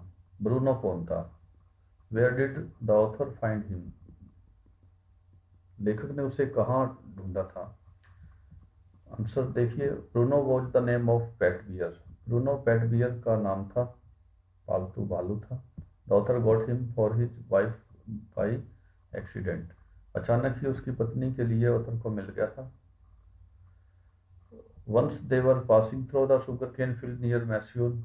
एक दिन वो मैस्योर के पास गन्ने के खेत के समीप से गुजर रहे थे। People were driving away the wild pig from there fields. उनके खेत से जंगली सूरों को लोग खदेड़ रहे थे। सडनली ये black sloth bear come out panting in the hot sun. तेज धूप में हाँफते हुए एक काले रंग का स्लोथ बियर अचानक आ गया, प्रकट हो गया। One of the author companion shot the bear on the spot. उसी समय ऑथर के साथियों में से एक ने उस पर गोली चला दी। Then they saw a baby bear near its mother back. माँ की बैक के समीप उन्होंने एक छोटे बियर को देखा, भालू को देखा। The author caught it. Author ने इसे पकड़ लिया एंड बॉट इट होम और उसे घर ले आया। नेक्स्ट देखिए, काठमांडू चैप्टर सिलेबस से डिलीट है, इसको हम क्रॉस कर रहे हैं। उससे नेक्स्ट आ जाइए, they can't hang me twice who says this. वो मुझे 2 बार हैंग नहीं कर सकते। हु सेज दिस, यह बात कौन कहता है? Why does the speaker say it. Speaker यह बात क्यों कहता है? If I were you play say है ये। आंसर देखिए, the speaker says that he would kill Gerrard. Gerrard, speaker कहता है कि वह गेरार्ड को मार देगा। He was wanted for murdering a policeman. वह एक पुलिसिये को मर्डर करना चाहता था। वॉच काट दीजिए यहाँ, he wanted for murder, he was wanted for murdering a policeman. अपने हिसाब से ये रॉन्ग है यहाँ पे। He wanted to murder a policeman, इस टाइप से आप राइट कर सकते हो। He can't be hang twice for 2 murder committed by him. उसके द्वारा 2 मर्डर कमिट किए जाने के लिए उसे फांसी पर नहीं लटकाया जा सकता था। यह रिस्पॉन्स है। If I were you play say है यह है। Answer the 3 of the following questions. नीचे दिए गए 3 क्वेश्चंस में से, नीचे दिए गए क्वेश्चंस में से किसी 3 का जवाब दीजिए। Each carries 1 mark. एक एक नंबर के है यह। आप न्यू पैटर्न वाला ब्लूप्रिंट जरूर देखिए। Where was Abdul Kalam born. Answer आपको 1 नंबर का है, इसलिए आप बिल्कुल सिंपल वे में लिख सकते हो। Abdul Kalam was born in the town of Rameswaram. अकेला रामेश्वरम लिख दोगे तो भी मार्क्स आपको मिल जाएंगे। अब्दुल कलाम वॉज बोर्न इन अब्दुल कलाम। अब्दुल कलाम के बाद अब्दुल कलाम को सब्जेक्ट बना लीजिए, उसके बाद वॉज लगाइए। Born in the town of Rameswaram. Rameswaram की स्पेलिंग अच्छे से कीजिए, RAMESWARAM। इससे नेक्स्ट देखिए, यह सिलेबस से डिलीट है, काठमांडू वाला। Next, what was Gerrard Christian name. Gerrard का क्रिश्चियन नेम क्या था? आंसर विंसेंट चार्ल्स, याद रखिए। Who was Albert's first wife. Albert की पहली पत्नी कौन थी? यहाँ Mileva Maric was Albert's first wife. यहाँ मिलेरा मैरिक भी लिख दोगे वो भी सफिशिएंट है। यह माइनस है और इफ आई वर यू से गेरार्ड वाला है, if I were you play है। सेक्शन डी पोइट्री में देखिए, बी पार्ट पोइट्री का। Read the stanza given below and answer the questions that follow. नीचे दिए गए पैसेज को पढ़िए और उनके नीचे दिए गए प्रश्नों का जवाब दीजिए। He won't do what you tell him, so come, let's build some homes. Let's join the Dodge family. Practice to form the body, make the heart steadfast. Do this and the wind will be friends with us. इसके लिए आप मेरे द्वारा बनाया गया textual content देखिए। मैंने textual content में यह पोएम करवाई हुई है, विंड पोएम है यह। तो देखिए, name the poem and the poet, इसके जवाब दीजिए। यहाँ पे जवाब देते वक्त नेम के बाद ऑफ जरूर जोड़ दीजिए, नेम ऑफ द पोएम, उसके बाद इज जरूर लगाइए। बहुत से बच्चे हैं ऑक्सिलरी का प्रयोग नहीं करते, यहाँ पे इज अवश्य लगाइए। Name of the poem is wind and its poet is, the की जगह इट्स कर दीजिए। इस पोएट इज सुब्रमण्य भारती। याद अच्छी तरह से कीजिए नेम को, SUBRAMANIA BHARTI। आगे देखिए, what does he refer to in these lines, he किसको रेफर करता है। ही का एच कैपिटल कीजिए, तब लिखिए। यहाँ डज आया था, प्रेजेंट इंडेफिनिट टेंस है, यहाँ रेफर लिखते वक्त एस लगाइए। ही थर्ड पर्सन है, यहाँ एक वचन है, इसके साथ वर्ब की फर्स्ट फॉर्म के साथ एस लगेगा। He refers to the wind, wind लिख दीजिए। Third question, what should we do to make friends with the wind? Wind के साथ दोस्ती हमें कैसे करनी चाहिए, क्या दोस्ती करनी चाहिए। यहाँ पे वी को सब्जेक्ट बना लीजिए और डब्ल्यू कैपिटल कर दीजिए। पंक्चुएशन का ध्यान रखिए, जब भी कोई फर्स्ट वर्ड होगा तो कैपिटलाइजेशन का ध्यान रखिए, फर्स्ट लेटर कैपिटल होगा। वी शुड, यहाँ से देखिए, we should build strong homes, जैसे पोएम में था ना, पोएम से ही छाट लीजिए। We should build strong homes, हमें स्ट्रॉन्ग होम बनानी चाहिए। बिल्ड, यहाँ पे वी शुड इसी से उठा लीजिए, वी का डब्ल्यू कैपिटल किया, शुड लगा दीजिए बिल्ड स्ट्रॉन्ग होम्स, फिर ज्वाइन लेट हटा के ज्वाइन द डॉर्ज फैमिली, फिर आगे मेक द हार्ट स्टीडफास्ट। इस टाइप से आप इसका आंसर दे सकते हो। What sort of houses does the poet want us to build, हमारे लिए किस तरह के घर पोएट बनाना चाहता है। द पोएट टी का टी कैपिटल कीजिए, द पोएट, यहाँ डज आया था तो इसलिए यहाँ पे जब हम इसको सिंपल सेंटेंस में लेके जाएंगे तो पोएट एक वचन है, यहाँ एस लगाइए। The poet wants us to build, क्या बनाना था, स्ट्रॉन्ग हाउसेज। यहाँ आंसर ढूंढ लीजिए।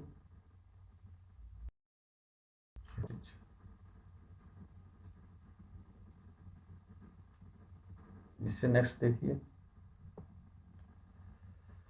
व्हाट सॉर्ट ऑफ हाउसेज, ये हो चुका है। Pick out a word from the passage that means fum, fum का जो मीनिंग है उसका आंसर दीजिए। यहाँ पे फम का मीनिंग क्या है, स्टेड फास्ट, यहाँ राइट कर दीजिए। बाद ये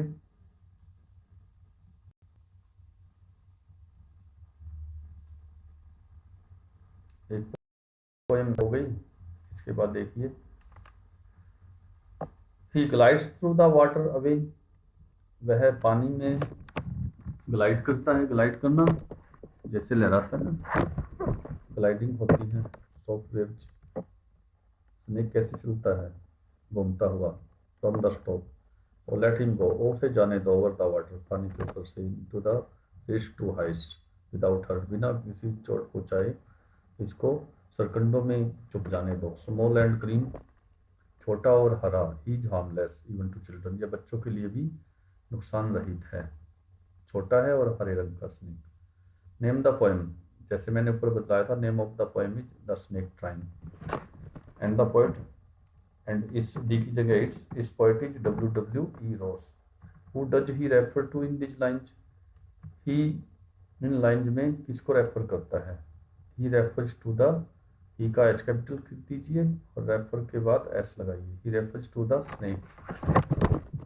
वेयर इज ही गोइंग, वह कहाँ जा रहा है, ही को आगे ले आइए, एच कैपिटल कर दीजिए, he is going into water, into preposition लगाइए।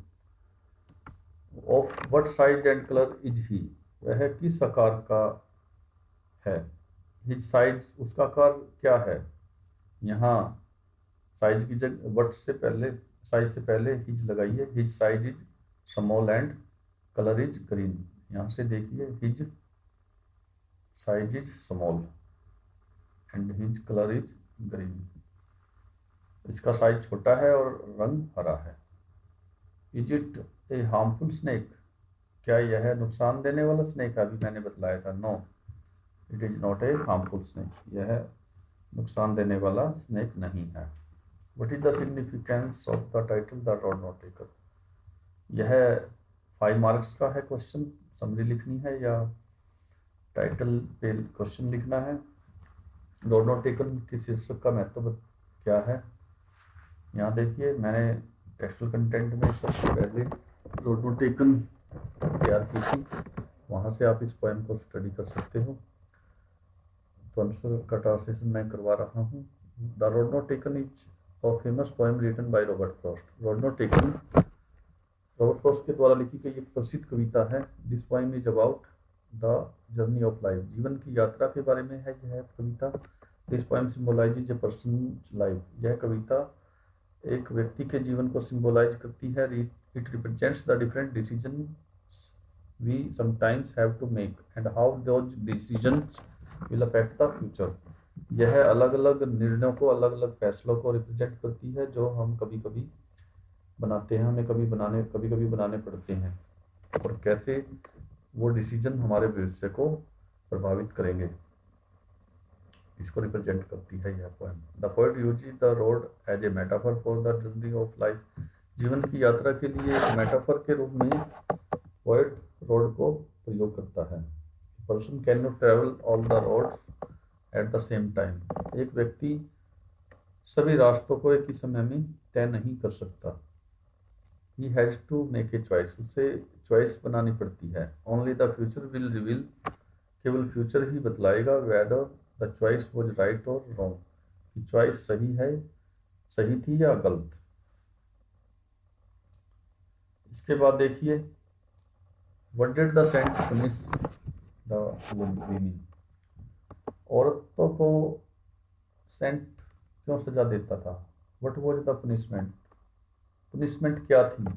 लीजेंड ऑफ द नॉर्थलैंड से है यह क्वेश्चन, 5 मार्क्स का आएगा, दो में से कोई एक कीजिए।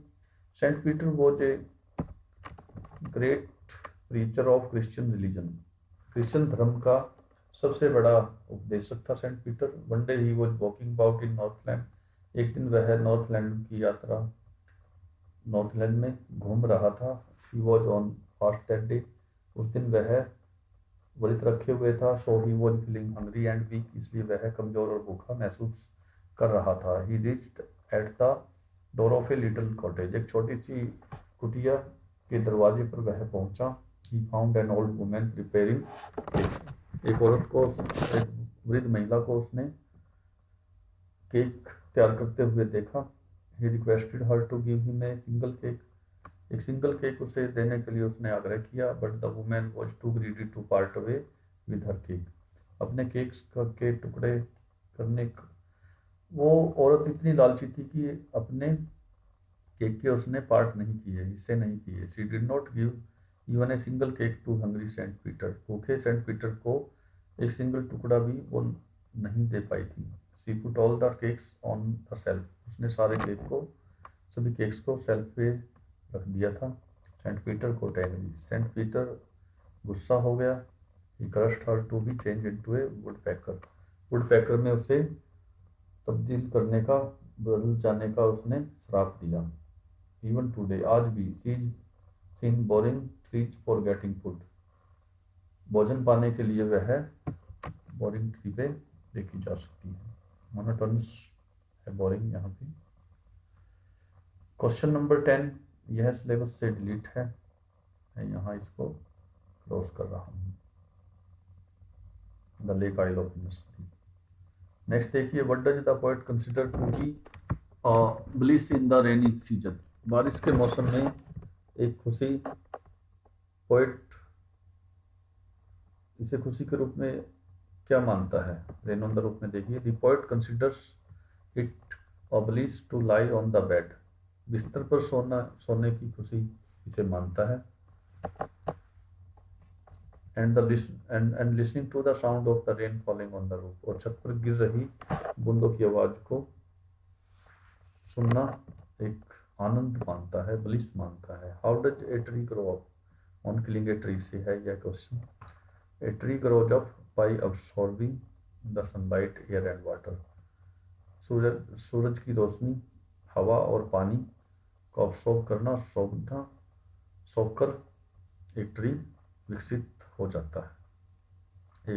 एक वृक्ष, ए ट्री एक वृक्ष वृद्धि करता है। सेक्शन डी पे आ जाइए, लास्ट पार्ट है ये है।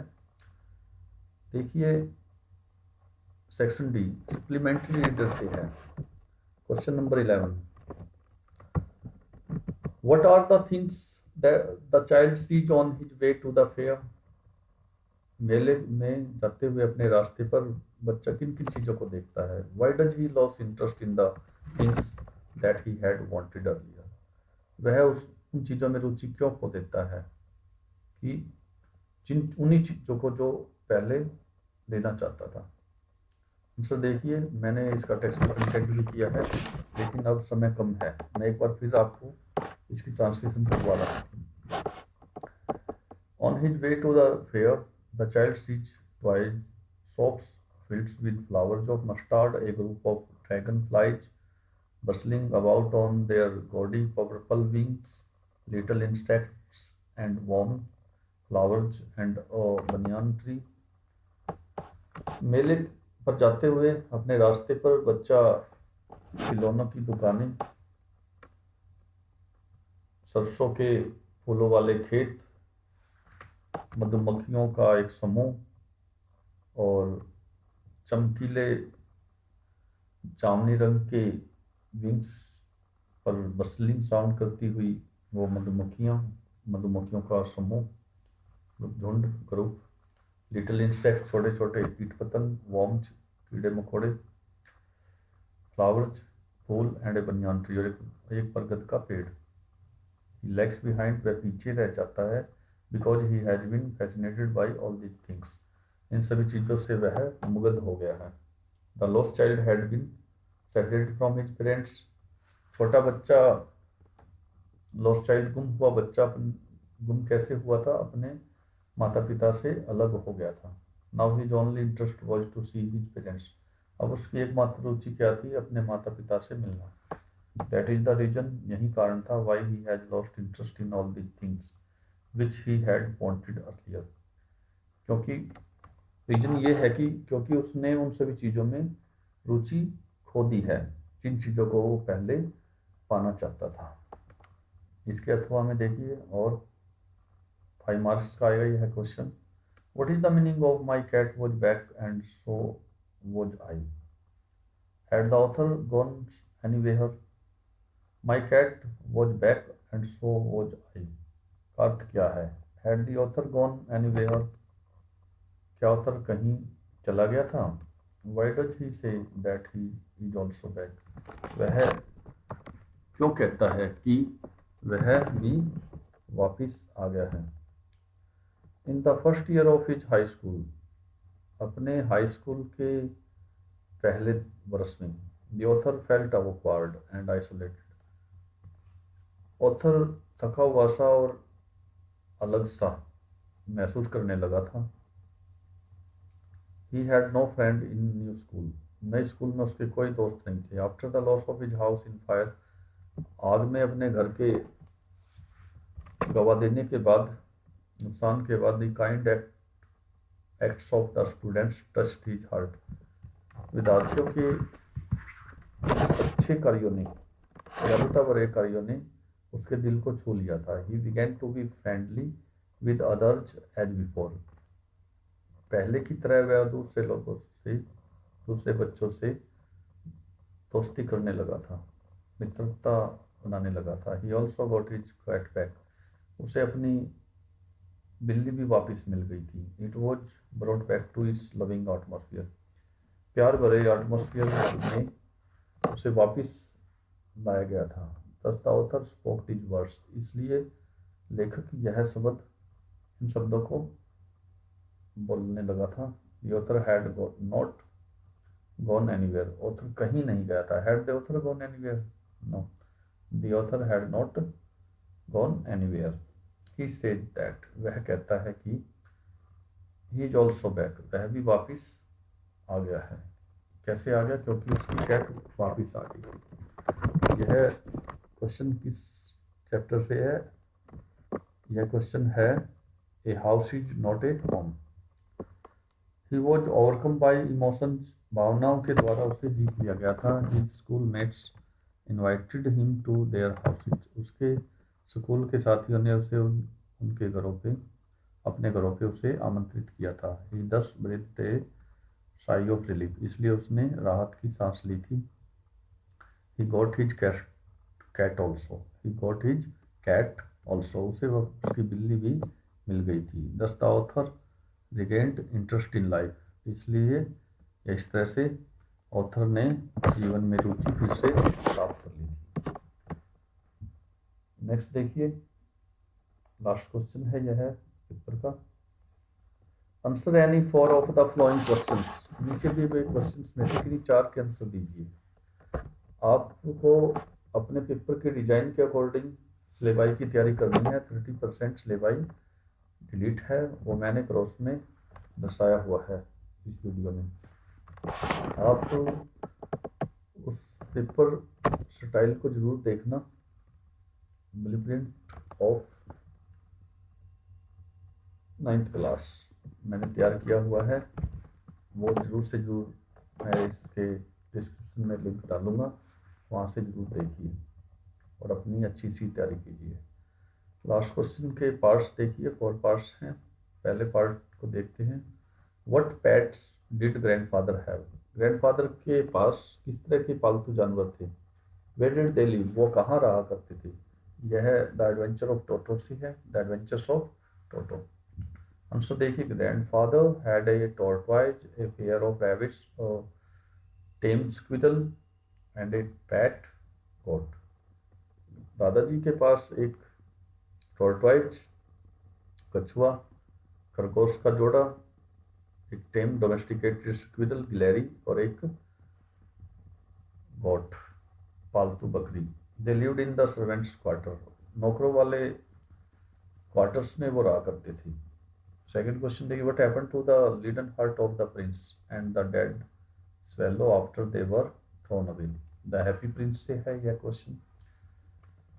प्रिंस के शीशे के दिल को क्या हुआ था और मृत स्वेलो बुलबुले after they were thrown away, उसके फेंके जाने के बाद कहाँ चली गई थी। आंसर देखिए, God bless the happy Prince and the swallow. भगवान ने हैप्पी प्रिंस और उस स्वेलो को आशीर्वाद दिया था। God bless the happy Prince and the swallow. भगवान ने हैप्पी प्रिंस और उस बुलबुले को आशीर्वाद दिया था। He asked his angels to bring the laden heart of the prince and the dead swallow to heaven as the most precious things. सबसे बहुमूल्य वस्तु के रूप में मृत मरी हुई बुलबुले को और राजकुमार के शीशे के दिल को लाने के लिए अपने देवदूतों को भेजा था। अपने देवदूतों को कहा था। इसने भगवान ने, ईश्वर ने। क्वेश्चन नंबर 3 देखिए, what havoc has the super cyclone wreaked in the life of the people of Orissa.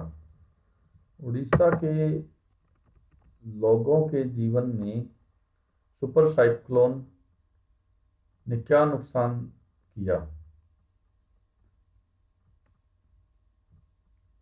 तो देखिए, the super cyclone wreaked untold havoc in the life of the people of Orissa, weathering the storm in Ersama. इस chapter से है यह question. एक कुछ spellings आप correct कर सकते हो क्वेश्चन में से ही। उड़ीसा की स्पेलिंग ध्यान रखना, उड़ीसा है यह हिंदी में। देखिए, सुपर साइक्लोन ने उड़ीसा के लोगों के जीवन में अनकहा नुकसान ला दिया था। Raging deadly brown sheet of water covered everything as far as the eyes could see. जहाँ तक आंखें देख सकती थी, हर चीज पानी की भूरे रंग की मिड डेडली ब्राउन शीट से ढकी हुई थी। ट्रीज वर अपरूटेड, पेड़ उखड़ गए थे। क्रैश टू द अर्थ, और जमीन पर गिर गए थे। हाउसेज वर स्विफ्टली वॉश्ड अवे, घर बह गए थे। Only fractured cement houses still stood at a few places. कुछ एक जगह पे अभी भी केवल टूटे हुए सीमेंट के घर खड़े थे। Bloated animal carcasses and human corpses floated in every direction. हर दिशा में जानवरों के मृत शरीर, जानवरों के लिए कारकासीज मतलब ढांचे कंकाल वगैरह, और मनुष्य की इंसानों की लाशें तैर रही थी। प्लॉटेड मीन तैरना। What is Johnsy illness? Johnsy की बीमारी क्या है? What can cure her? The medicine और द विलिंगनेस टू लिव। जीने की इच्छा या मेडिसिन, कौन सी चीज उसका इलाज कर सकती है? Johnsy was suffering from pneumonia. Johnsy pneumonia से सफर कर रही थी। स्पेलिंग अच्छे से याद कीजिए। निमोनिया की स्पेलिंग में सबसे पहले पी आएगा, पी साइलेंट होता है। PNEUMONIA, pneumonia. जॉन्सी निमोनिया से सफर कर रही थी। सी हैड हाई फीवर, उसे तेज बुखार था। The doctor visited her daily, doctor प्रतिदिन आया करता था। But there was no improvement in her condition, उसकी दशा में कोई भी सुधार नहीं था। डॉक्टर प्रतिदिन आता था लेकिन उसकी स्थिति में कोई सुधार नहीं था। She had lost all hope of getting well, ठीक होने की सभी उम्मीदों को वह खो चुकी थी, गवा बैठी थी। No medicine could cure him, कोई भी दवाई उसे ठीक नहीं कर सकती थी। Only willingness to live could save her life, केवल जीने की इच्छा ही उसे बचा सकती थी। लास्ट क्वेश्चन ब्रिसन वाला, एक्सीडेंटल टूरिस्ट वाला सिलेबाई से डिलीट है, मैं यहाँ क्रॉस कर रहा हूँ। तो इन 4 क्वेश्चंस के आंसर मैंने आपको क्वेश्चन नंबर 12 वाले इन सभी क्वेश्चंस को डिस्कस कर दिया है। जॉन्सी वाला लास्ट लीव से है, लास्ट लीव। तो डियर स्टूडेंट्स, प्यारे बच्चों, यह मेरा प्रयास 2019 के सॉल्व क्वेश्चन पेपर पर है। आशा रखता हूँ मेरा यह प्रयास आपकी काफ़ी मदद करेगा। 5 अप्रैल को मंडे को आपका पेपर है। इस वीडियो को, यह 1 घंटा 45 मिनट का लगभग वीडियो है, इसको ध्यान से और कंप्लीट देखिए, पूरा देखिए, और इन्हीं उम्मीदों के साथ और शुभकामनाओं के साथ 5 तारीख का पेपर आपका बढ़िया हो, मैं विदा लेता हूँ। I hope you will draw as much as benefit. Thanks to all.